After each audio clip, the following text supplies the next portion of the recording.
Recipe masala idli. ఏంటక్కో idli తినడమే కష్టమైతే మళ్ళీ ఇదేంటి అంటావా? లేదు, ఒక్కసారి ట్రై చేసి చూడండి, చాలా బాగుంటుందండి. దీనికోసం ముందుగా ఒక ప్యాన్ తీసుకొని ఆయిల్ వేసి ఆనియన్స్ వేసి మంచిగా ఫ్రై చేసుకోవాలి. ఆనియన్స్ బాగా ఫ్రై అయిన తర్వాత టొమాటో వేసి టొమాటో కూడా మగ్గే వరకు వేయించుకోవాలి.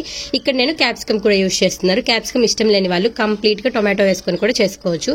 టొమాటో అంతా మగ్గిన తర్వాత ఉప్పు, కారం, పసుపు, కొంచెం ధనియా పొడి, జీరా పొడి వేసుకొని వేయించుకోవాలి.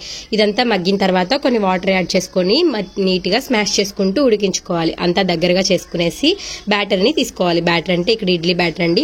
మొత్తం అంతా ఇలా దగ్గరగా గ్యాదర్ చేసుకొని గ్రేవీని దాంట్లోనే ఇడ్లీ బ్యాటర్ తీసుకొని పోర్ చేసుకోవాలి.